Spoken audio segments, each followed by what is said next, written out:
네, 여러분 안녕하세요.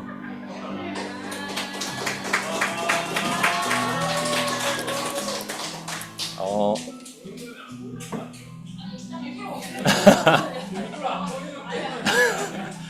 나 전략적인 위치에 배치를 했습니다. 네. 저는 이번에 성경적 재정 강의를 감사히 준비하게 된 노이찬이라고 합니다. 수요 고마워. 먼저 이런 좋은 기회를 맡겨주신 목사님과 이 자리에 주말에 시간 내서 참석해주신 성도 여러분들께 진심으로 감사의 말씀 드립니다. 먼저 기도 잠깐 제가 하고 시작하도록 하겠습니다. 하나님 아버지 감사합니다. 오늘 제가 이렇게 중요하고 또 부담되는 자리에 섰습니다. 제가 제 스스로 얼마나 이 돈에 대해서 하나님 앞에서 떳떳할 수 있을지, 또 여기에 제가 정말 소중히 생각하는 교회 성도 여러분, 목사님 모시고 제가 이거를 맡을 수 있을지 고민이 정말 많았습니다. 그러나 오늘 이제 전하고자 하는 얘기들이 다 하나님께서 응원해 주시고 또 잘 이끌어 주실 거라고 믿고, 이번 시간을 제가 이끌어 나가는 게 아니라 하나님께서 같이 동행하실 것을 믿으며 지금부터 강의 시작해 보도록 하겠습니다. 감사드리며 예수 그리스도 이름으로 기도드렸습니다. 아멘. 제가 이 강의를 준비하면서 무슨 내용을 할까 정말 많이 고민을 했습니다. 그래도 아무쪼록 성도 여러분들에게 성경적 재정관이 무엇인지, 또 이 땅을 살아가는데 어떤 지혜를 가지고 살아가면 좋을지에 대해서 제가 드리는 말씀이 정답인 게 아니라 뭔가 같이 고민하고 답을 찾아 나갈 수 있는 시간이 되었으면 좋겠습니다. 제가 실은 이제 지난주에도 광주에 화요일부터 금요일까지 출장을 갔다 왔는데요. 이 강의를 준비하기 위해서 되게 시간을 좀 많이 들이긴 했습니다. 근데 이제 시간이 한정되다 보니까 원래 완벽하게 할 거면은 앞에 서서 다 암기해서 해야 되는데 살짝 대본을 보고 하는 점은 좀 양해를 부탁드립니다. 그만큼 전달하는 내용이 있어서는 오류가 없을 것 같습니다. 시작해 보겠습니다. 혹시 질문 하나 드려보면 이번 달 월급 얼마 받으셨나요? 저희는 이런 자리에서 이런 질문을 하나 이런 표정들이신데, 저희가 보통 월급 받으면 연봉 얘기하기도 하지만 보통 얼마 빼고 뭐라고 하죠? 세후 얼마 받는다 이렇게 얘기를 하잖아요. 제가 보여드릴 게 있습니다. 세후 200 이런 건 의미 없습니다. 카드값 빠져나간 월급, 카후 얼마인지가 중요하죠. 참고로 제 월급은 카후 27,000원 정도입니다. 그러니까 이게 우스갯소리인데 제가 이거를 블라인드에서 봤거든요. 너무 재밌어가지고 한 번씩 쓰고 있는데, 그만큼 돈이라는 게 쓰기는 쉬워도 잘 쓰고 관리하는 게 어렵다라는 거를 좀 보여주는 만화가 아닌가 싶습니다. 너무 재밌는 것 같아요. 그러면 저희가 이 한 사람의 목표나 가치관이나 삶의 우선순위를 좀 진실되게 알 수 있는 방법이 혹시 뭐가 있을까요? 혹시 보영자매님 어떻게 생각하시는지? 돈을 어디에 쓰는지라고 하는 것 같습니다. 역시 ISTJ, 돈에 밝으신 보영자매님, 네, 정답입니다. 저희가 보통 생활비 지출하는 기록과 신용카드 고지서 내역을 확인하면 그분이 어떤 가치관을 살아가고 이런 걸 알 수 있거든요. 그러니까 저희가 주말에 교회에 나오면서 신앙인인 척을 해볼 수는 있지만 그 사람의 카드 사용 내역까지 속일 수 없다는 그런 말이 있습니다. 그래서 저희가 이제 말씀을 하나 참고를 하면 마태복음 6장 21절 말씀에 내 보물이 있는 그곳에는 내 마음도 있느니라, 이런 말씀이 있습니다. 네. 그래서 저희가 보면은 내가 어떤 행동을 한 것은 내가 무엇을 믿고 있느냐에 따라 결정되기 때문이고요. 따라서 믿고 생각하는 것을 바꾸지 않고 행동만을 바꾸려고 한다면 그것은 지속될 수 없겠죠. 저희가 무엇을 믿고 무엇을 생각하는지, 우리의 세계관이 무엇인지가 되게 중요하게 됩니다. 그러면은 성스럽게 울리네요, 목소리가. 네. 진행해 보겠습니다. 저희가 그 사람들이 이 상담을 받거나 흔히 돈과 관련해서 많이 하는 질문이 세 가지가 있거든요. 혹시 상하자매님 무슨 질문을 돈과 관련해서 가장 많이 할까 생각나는 게 있으실까요? 사람들이 어디서 어떤 사람이 하는지에 따라 다르겠죠. 그런 돈을 어떻게 하면 많이 벌 수 있을까요? 네, 맞습니다. 네. 네. 혹시 형제님 어떤 질문을 또 할지 두 개가 남아 있거든요. 네네. 한 개는 답이 나왔습니다. 네. 노후 준비는 잘 되는 거죠. 아, 네. 혹시 민호 형제님은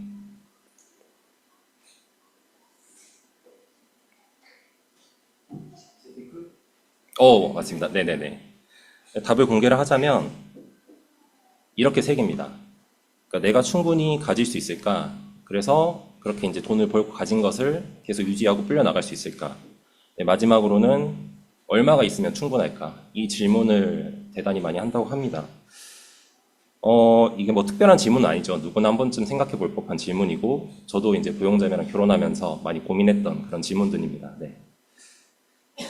그래서 앞에서 이제 어떻게 믿고 생활하느냐에 따라서 저희 행동이 지속되고 결정된다고 말씀드렸는데, 첫 번째로 알아볼 것은 세상의 문화, 물질주의적 세계관인데요.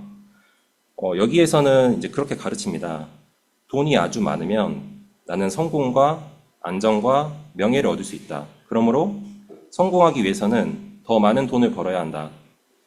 그러면서 돈이 되지 않는 것은 가치가 떨어진다. 이게 뭐 어떤 게 있을까요? 사용하다 오래되어 버린 뭐 냉장고나 자동차, 뭐 노트북 이런 게 있을 수도 있겠고요. 회사에서는 업무 능력이 떨어져 버린 회사원이 있을 수도 있겠고, 아니면 생활비를 벌어오기가 좀 일시적으로 어려워진 가장이 될 수도 있겠고요. 아니면 집에서 집안일이나 육아야만 하면서 뭔가 겉보기에는 경제적으로 보탬이 안 돼 보이는 것 같은 아내가 있을 수도 있고, 또 아니면은 뭐 어릴 때 저희를 키워주셨지만 몸이 많이 불편해지셔서 이제 뭐 어떻게 보면 병원비만 축내는 그렇게 보일 수도 있는 저희 부모님이 될 수도 있겠죠. 이거를 겉으로 불편하게 드러내진 않지만 속으로 다들 이런 불편한 마음을 갖고 있는 게 사실입니다. 그러면은 저희가 이제 크리스천으로서 또 다른 질문을 돈과 관련해서 드려볼 세 번째 질문이 있는데요. 그거는 제가 바로 공개를 하겠습니다. 첫 번째로는 누가 내 재물의 주인인가? 두 번째로는 얼마나 있으면 충분할까? 세 번째로는 그 재물의 관리자는 제대로 준비되어져 있는가? 저희 말로는 청지기라고도 합니다. 그래서 말씀을 하나 더 빌리면 마태복음 25장 23절 그 주인이 이르되 잘하였도다 착하고 충성된 종아 내가 적은 일에 충성하였음에 내가 많은 것을 내게 맡기리니 내 주인의 즐거움에 참여할지어다 하고, 그러면은 이거가 가르치는 세계관은 뭘까요? 이것은 하나님의 말씀에 기반한 성경적 세계관입니다. 그래서 이 세계관에서는 다음과 같이 가르치는데요. 하나님이 내 돈의 주인이시며 나는 관리자로서 그에 맞게 준비되어져야 한다. 다 아시는 그 달란트의 비유를 아실 겁니다. 거기에서 보면은 각자 5달란트, 2달란트, 1달란트 이렇게 차등을 주고 지급을 하시는데요. 근데 그 5달란트를 2배로 불려서 10달란트, 그리고 2달란트를 2배로 불려서 4달란트 이렇게 준비를 했을 때 이제 하시는 말씀이 10달란트가 더 잘했고 4달란트가 좀 덜 잘했다 이렇게 말씀하지 않으십니다. 정확히 같은 텍스트가 들어있고요. 그러나 한 가지 다른 건 한 달란트를 제대로 관리하지 못했던 종은 게으르고 악하다여서 가진 달란트마저 빼앗겼죠. 그래서 저희 이제 한국뿐만 아니라 많은 부부들이 이혼 사유가 돈이라고 하는데요. 이제 제가 배운 바로는 진짜 문제는 부부간의 어떤 소통 문제가 될 수도 있고 어떤 이런 신앙이나 물질에 대한 가치관이 달라서 생기는 문제가 돈으로서 표현된다. 이렇게 이제 좀 저는 배웠습니다. 혹시 누군지 아실 것 같으면 제가 아는 자매 중에 이제 김모 자매라고 있는데 저 집에 들어서 이걸 한 5번씩 듣거든요. 왜 이렇게 정신이 없지? 왜 이렇게 인생이 힘드냐 이런 얘기를 네, 시도 때도 없이 하는데 네네. 제가 누군지는 말씀을 안 드렸습니다. 네. 그래서 저희가 간단한 게임을 해볼 건데요. 이게 이제 화면이 조금 숫자가 좀 작다 보니까 앞에 계신 분들 좀 위주로 조금 잘 봐주시면 될 것 같습니다. 제가 랜덤으로 1부터 88까지 숫자를 배열해 봤어요. 그래서 10초를 제가 드릴 테니까 1부터 88까지 1, 2, 3, 4 순번대로 최대한 빨리 좀 숫자를 좀 찾아보시면 좋을 것 같습니다. 그래서 몇 번까지 찾았는지 제가 여쭤볼게요. 시작.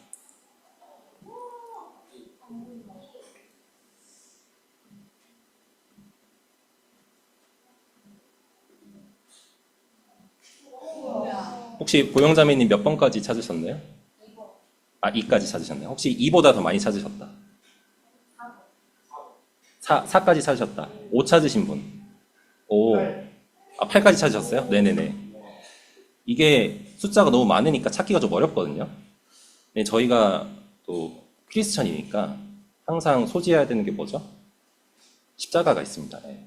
그래서 이 십자가를 그림의 가운데에 잘 그리시고 한 번 더 찾아보실게요. 10초 드리겠습니다.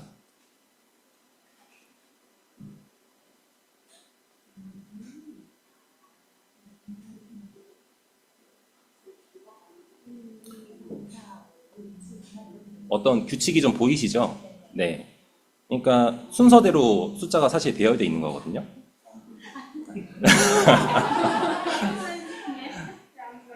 네.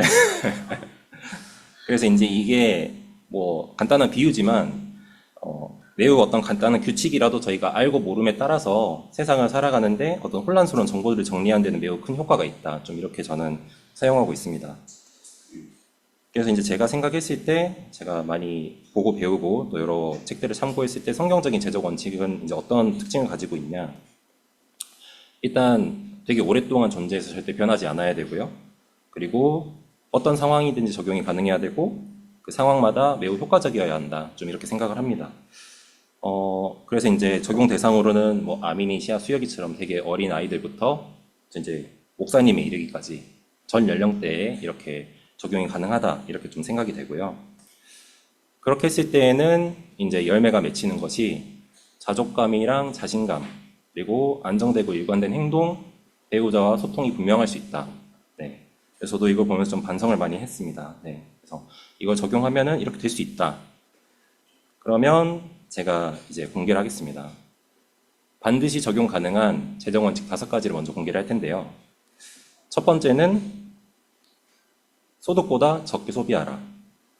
두 번째는 부채의 사용에 신중하라. 세 번째는 예상치 못한 상황에 대비해서 비상금을 준비해라. 네 번째는 장기적 목표에 맞추어서 지출의 우선순위를 정하라입니다. 뭐 어느 소득 수준에 있더라도 저희가 모두 다 적용이 가능하고 돈이 많든 나이가 많든 적든 전혀 새로운 원칙이 아니고 오랫동안 전해져 왔던 어떤 기본적인 원칙이거든요. 여기에 저희가 한 가지만 더 더해보자면 5번째로 관대하게 나누라가 있습니다. 말씀을 한 번 더 빌리면 마태복음 6장 20절 오직 너희를 위하여 보물을 하늘에 쌓아두라 거기는 굴뚝이나 동록이 해하지 못하며 도둑이 구멍을 뚫지도 못하고 도둑질도 못하느니라. 이것이 5가지 돈 관리의 원칙인데요. 이거를 되게 쉬운 원칙이지만 하나씩 좀 풀어서 질문을 이제 성도 여러분께 드려보겠습니다. 1번부터 지금 현재 우리 집 가정은 소득보다 적게 소비하고 있나요? 그리고 지금 가지고 있는 대출 중에 부담되거나 굳이 안 빌렸어도 됐거나 혹은 갚는데 현재 부담이 커져버린 대출이 혹시 없는지, 또한 내가 아프거나 크게 다치거나 혹은 직장을 두어 달간 구직해야 될 때를 대비한 비상금이나 비상수단이 마련되어져 있는지, 어떤 저축을 하는 데 있어서 당장의 만족을 채우는 게 아니라 나의 뭐 보금자리 마련과 은퇴 준비, 그리고 미래 도래할 부모님의 건강관리와 나의 자녀를 위한 장기적 목표에 나의 돈들이 적절하게 쓰여지고 있는지, 마지막으로는 하나님이 기뻐하실 만큼 영원한 상급을 위해서도 잘 나누고 계신지에 대한 질문인데, 사실은 저 스스로도 그렇고 좀 선뜻 대답하기 쉽지 않다는 것을 들으면서 좀 느끼셨을 거예요. 저희가 이제 그 다음으로 볼 것은 반드시 포함되는 돈의 용도의 5가지가 또 있습니다. 그래서 옆에 동그랗게 그려진 게 이제 흔히 말하는 파이 차트라고 하는데요. 저희가 이제 사과 파이 같은 거 잘라 먹을 때 모양이 좀 비슷하다고 해서 붙여진 이름 같아요. 보시면은 돈의 5가지 용도가 있는데요. 순서대로 생활하기가 있고, 빚 갚기가 있고요. 세금 내기, 저축하기, 그리고 저희는 이제 크리스천이기 때문에 드리기까지 이렇게 있겠습니다. 이게 이제 파이의 크기가 누구는 큰 파이를 주시고 누구는 작은 파이를 주실 수도 있어요. 그렇지만 항상 그 파이 안에 이 5가지 요소는 가지고 있고요. 그리고 누구나 상관없이 이제 드리고 부채가 있으면 갚고 세금도 내고 저축하고 남은 돈으로 생활을 해야 합니다. 즉 이제 수익이 얼마인지 내 스스로 알고 그 수익에서 세금을 얼마 내야 되고 부채를 얼마씩 갚아야 되고 또 얼마나 헌금하는지 알고 내가 현재 얼마나 저축하는지 알 수 있다면 누구나 이 파이 차트를 시간 내서 작성할 수가 있는데요. 그러면 저희가 남은 돈으로 생활하면 되는데 그 남은 돈으로 들어가는 것들, 그러니까 생활하기에 들어가는 것들은 저희들의 입는 옷이나 집이나 차, 그리고 음식 등이 여기에 이제 포함되게 됩니다. 이렇게 해서 이제 저희의 라이프 스타일이 결정되게 되겠죠. 이제 여기에서 한 가지 중요한 첫 번째 개념이 돈을 쓰는 순서가 되는데요. 보통 저희가 이제 돈을 쓸 때 어떤 순서로 쓸까요? 보시다시피 위에서부터 아래로 이렇게 내려오면서 쓰게 됩니다. 그래서 뭐 카드 값이든 뭐든 해서 생활비를 먼저 내고 그 다음에 대출을 갚고 그 다음에 내야 될 세금을 내고 나면 남은 돈이 좀 있겠죠. 그럼 이제 거기에서 약간의 적금이나 주식 같은 것도 할 수도 있고요. 각자 뭐 보험을 가입할 수도 있고 그러고 나면은 남는 돈으로 헌금을 하기가 좀 쉽지 않습니다. 네. 그래서 보통은 이 순서에 대해서 거꾸로 하는 데 이상적이라고 얘기를 합니다. 그래서 먼저 드려야 될 돈을 저희가 이제 따로 떼어내고 그 다음에 저축을 하고 남은 돈으로 빚을 갚고 세금을 낸 이후에 이제 라이프 스타일을 결정을 한다. 이게 이제 이상적으로 하는 기준이고요. 저희가 이제 두 번째로 여기서 봐야 될 개념은 이건데 이 파이라는 게 한 조각을 늘리면 다른 조각에도 반드시 영향을 주게 되어 있습니다. 그래서 내가 예를 들어서 소비를 늘린다. 그렇다고 하면은 저축을 하거나 헌금할 돈이 부족해질 수도 있고요. 아니면 새로운 대출을 일으키면 또 생활할 돈과 저축할 금액이 부족해질 수 있습니다. 반대로 저희가 드리기를 늘렸더니 뭐 일부 세금이 줄어들 수도 있고요. 아니면은 영원한 상급이 하늘나라에 쌓일 수도 있습니다. 네, 이런 것들을 보면은 이 다섯 가지 요소들은 상호적으로 영향을 미치고 재무적인 결정을 했을 때 독립적이지 않다. 이렇게 좀 볼 수 있습니다. 여기서 첫 번째로 조별 활동을 좀 해볼 건데요. 저희 이제 김보영 자매가 한 장씩 가정마다 종이를 나눠 드릴 거예요. 그랬을 때 각 가정에 파이 차트를 이제 잠깐 그려보는 시간을 가질 텐데, 여기서 뭐 구체적인 금액이나 이런 거를 거기 안에 다 적으실 필요는 없고, 대략적인 비율만 이제 쓰시면 될 것 같습니다. 그래서 차트는 두 개를 그릴 건데요. 현재의 파이 차트와 앞으로 바라는 파이 차트 이렇게 두 개를 그려주시면 되고, 이거를 이제 시간을 들여서 그려주신 다음에 제가 이제 말씀을 드리면 이제 배우자분과 각자 대화를 나눠주시면 됩니다. 네. 결혼을 안 하신 분들은 스스로 이렇게 체크해 보시면 될 텐데요. 뭐 앞으로 바라는 어떤 좋은 파이 모양이 어떻게 생겼을까? 아니면 부채는 얼마의 비율로 갚으면 좋고 저희가 뭐 헌금은 얼마나 해야 되고 장기 목표를 위한 저축은 얼마나 하면 좋은지 이런 것들을 대화를 나눠보시면 좋을 것 같아요. 네. 그러면은 시작해 보겠습니다.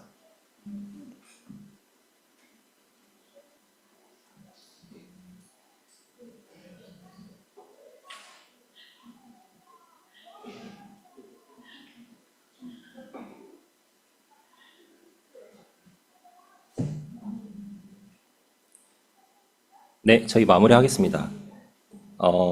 혹시 작성해 보시니까 좀 어떠셨는지 혹시 민호 형제님 한번 뭐 간단히 얘기해 주신다면. 안 되겠다. 마법이라 할까? 혹시 승복 형제님 가정은 혹시 어떤 대화 좀 나누셨는지요?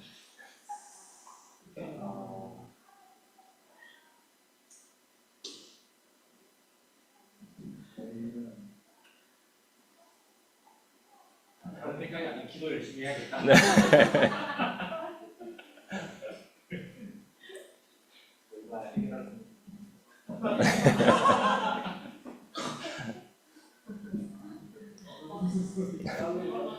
혹시 병우 형제님 네, 가정은 어떤 대화 좀 나누셨는지 궁금합니다.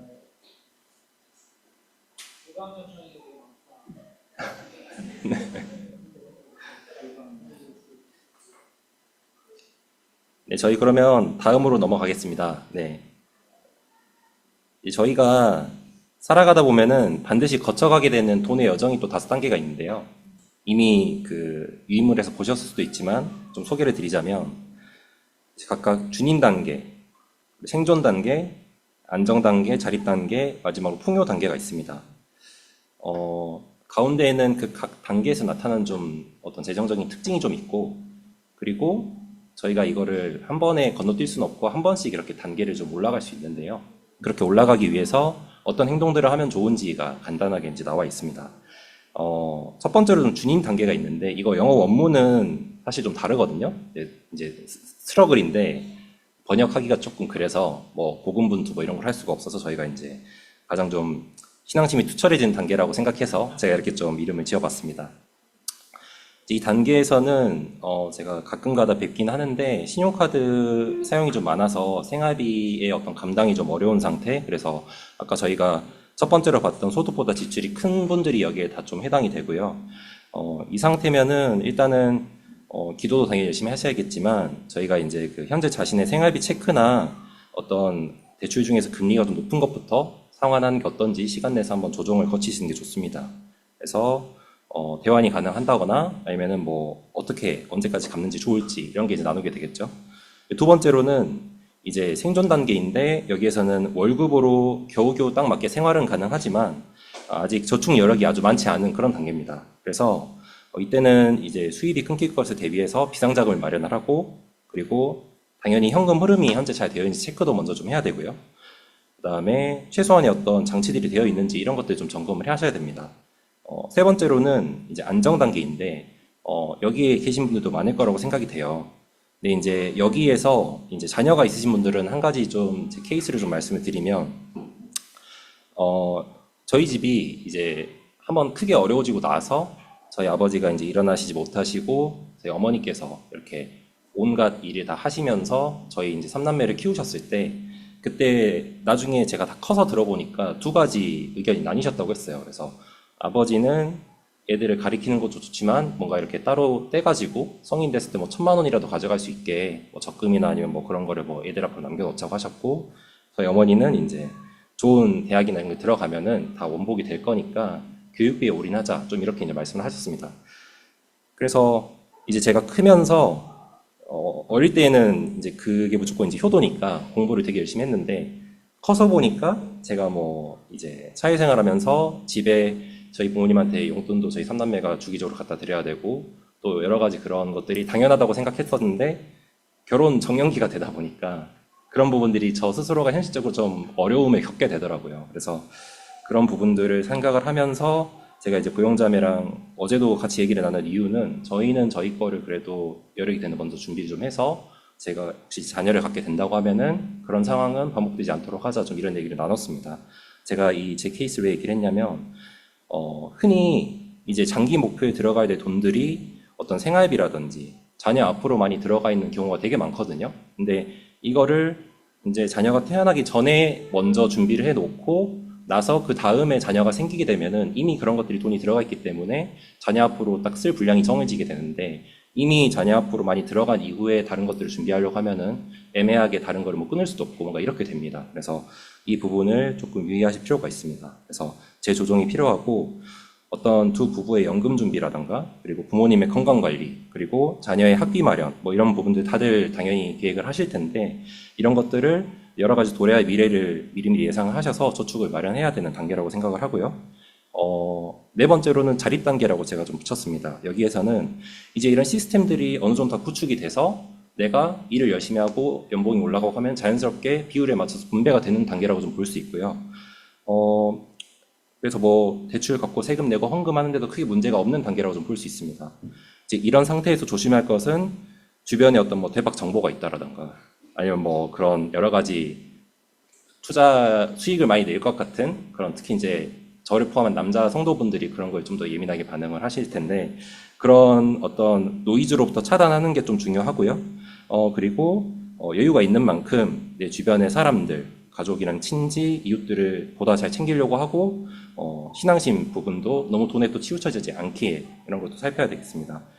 그래서 이렇게 되면은 마지막에 이제 저희들이 모두 다 원하는 풍요 단계가 이제 이르게 되고 이런 본인의 뭐 은퇴라던가 장기 목표 이런 것들이 대부분 달성이 되거나 달성이 매우 유력할 걸로 예상되는 상태고요. 사실상 이제 재정에 있어서는 자유에 도달했다고 볼 수 있는데 이제 이때는 뭐 제2의 인생 목표를 세울 수도 있겠고 추가적인 나눔을 위한 목표를 세울 수도 있을 것 같습니다. 네. 그래서 두 번째로 이제 할 텐데 이거는 이제 저희 가정이 어디 단계에 좀 위치해 있는지를 이제 각지 좀 알아보는 시간을 갖겠습니다. 이거는 뭐 아까 제가 여쭤봤던 것처럼 따로 뭐 질문을 전혀 안 드릴 테니까 편하게 해주시면 되고 그래서 이제 그 밑에 밑줄이 있을 텐데 거기에는 뭐 다음 단계로 나아가기 위해서 막 각 개별로 어떤 것부터 하면 좋을지 이런 걸 좀 자유롭게 좀 나눠주시면 좋을 것 같습니다.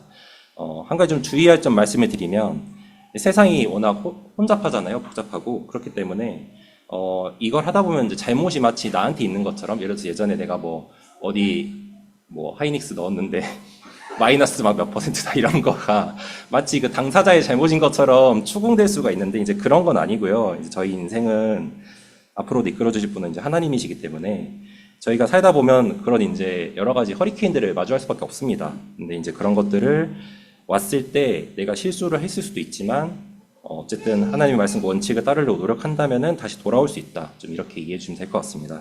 그래서 이것도 아까랑 좀 비슷한 시간 드릴 거고요. 한번 진행해 보시면 좋을 것 같습니다. 네.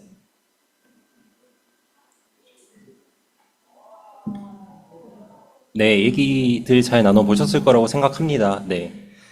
어, 그래서 이제 마지막 순서로, 제 그 시간을 조금 할애해서, 제 소개도 잠깐 하겠습니다. 네. 그래서 저는 이제 대학은 상경대 통계학과를 나왔고요. 그래서 고등학교 다닐 때 좋아하는 게 하나가 수학을 되게 좋아했었고, 또 하나는 이제 친구들 얘기 들어주는 걸 좀 좋아했습니다. 제가 어릴 때는 말을 잘 못해가지고 그때는 이제 공부하다 보니까 전교 1등도 몇 번 했었는데 이제 범수가 없죠. 네. 네. 제가 이제 수학이랑 사람 듣는 얘기를 좀 좋아하다 보니까 결합해서 무슨 일 할 수 있을까 하다가 이제 재무설계를 시작하게 됐습니다. 그래서 처음에는 제가 일반 직장 다니다가 일을 시작하게 된 거는 어떤 외자계 생명보험사 메트라이프라고 하는 회사에서 일을 처음에 시작을 했고요. 그래서 거기 하다 보니까 나름 이제 외국계 보험사로기도 어쩔 수 없었던 부분이 고객이 뭐 50만 원이든 100만 원이든 여유자금을 분배를 요청을 했을 때 여러 가지 좀 압박도 받게 되고 좀 특정 회사나 상품으로 몰리는 부분들이 있어서 그래서 제가 또 마침 이때 뭐 일련의 사건들로 인해서 신앙심이 좀 많이 커지게 됐어요. 그래서 이때부터 좀 본격적으로 교회를 다니게 됐는데 그러면서 이직할 회사를 좀 알아보게 됐습니다. 저희 이제 금융 쪽 일이 이렇게 금융 영업을 하는 일이 입사 지원을 하면은 하나같이 같은 질문을 던졌던 게 전에 회사에서 얼마 받았냐 이 질문을 제가 되게 많이 받았거든요. 그래서 이 정도로 일하면 우리는 이 정도로 줄 수 있다. 거기가 이 정도로 주기로 했냐 뭐 이런 얘기를 많이 받았는데 제가 이제 갔던 그 지금 다니고 있는 회사에서는 물어보는 게 우리 회사 규모가 크지 않아서 돈을 많이 못 벌 수도 있는데 일단 오면은 마음 편하게 은행이나 증권이나 보험사를 다 다룰 수 있게 해줄 수 있고 그리고 우리 회사는 고객 계약 유지율이 되게 좋다 뭐 이런 얘기를 많이 해주셨어요. 그게 이제 지금 다니고 있는 내셔널 FP라는 회사고 제가 2018년에 이제 이직을 하고 나서 지금까지 2026년까지 잘 다니고 있는 회사고요. 저희 회사가 재무설계 우리나라에 처음 들어올 때부터 대표님이나 리더십들이 쭉 꾸준하게 오랜 시간 동안 해오고 계셨고 특이사항으로는 이제 회식이 거의 없고요. 그다음에 회식 자리에서 술 금지, 그다음에 술 영업 금지, 한 달에 한 번 목사님 모시고 예배드리는 뭐 이런 문화는 가지고 있고, 그래서 이런 부분들을 이제 굿리치라고 하는 대형 회사에서 2년 전에 그 재무설계 본부로 MOU를 하고 싶다라고 대표님끼리 얘기가 됐습니다. 그래서 지금은 회사는 똑같지만 소속만 굿리치 재무설계 본부 소속으로 근무를 하고 있습니다. 그래서 제가 이제 더 많은 내용들을 준비를 했었는데 이제 시간도 좀 여유치 않고 해서 이걸 다 다루기에는 너무 좀 어려울 것 같아가지고 그래서 이런 부분들은 뭐 앞에 이제 봤었던 뭐 어떻게 생활하면 좋을지 드리기는 왜 해야 되고 얼마나 드리면 적정한가 뭐 부채나 세금 갚기 이런 부분들 저축 복리라든가 목표를 어떻게 설정하면 좋은지 이런 얘기들은 다음에 또 자리가 되면 나눌 수 있는 기회가 된다면 좋겠습니다. 네. 그래서 마무리하겠습니다. 오늘 기억할 건 세 가지입니다. 첫 번째로는 하나님이 나의 주인이시다. 두 번째로 나는 그의 청지기이다. 그래서 세 번째로 돈은 목적이 아니며 우리는 청지기로서 맡겨진 돈을 잘 관리해야 하는 사람이다. 입니다. 그래서 제가 이제 알려드린 5가지 재정 관리 원칙, 소득보다 적게 소비해라, 부채를 피해라, 비상자금을 마련하라, 장기 목표를 위해서 저축을 하라, 마지막으로 관대하게 나누자 이런 게 있었고 돈의 5가지 용도, 생활하기, 빚 갚기, 그리고 저희 저축하기, 드리기, 그리고 저희 세금 내기 이렇게 있었습니다. 마지막으로 주님 단계에서부터 풍요 단계까지 안내를 드렸습니다. 저희가 마지막으로 이제 기억할 것은 저희가 이제 변화의 시간이 많이 걸릴 수도 있습니다. 네. 우리가 섬기는 하나님은 시간의 제한을 받지는 않으시죠. 그래서 저희가 영원의 하나님이라고 부르듯이 너무 조급해하지 마시고 어떤 좋은 것만 주신다는 하나님의 말씀을 저희가 기억했으면 좋겠습니다. 네. 성도 여러분들이 변화시켜 주시는 하나님의 적정한 때와 돌보심에 저희 스스로를 믿고 맡기면 좋겠습니다. 네. 이상으로 마치겠습니다. 감사합니다.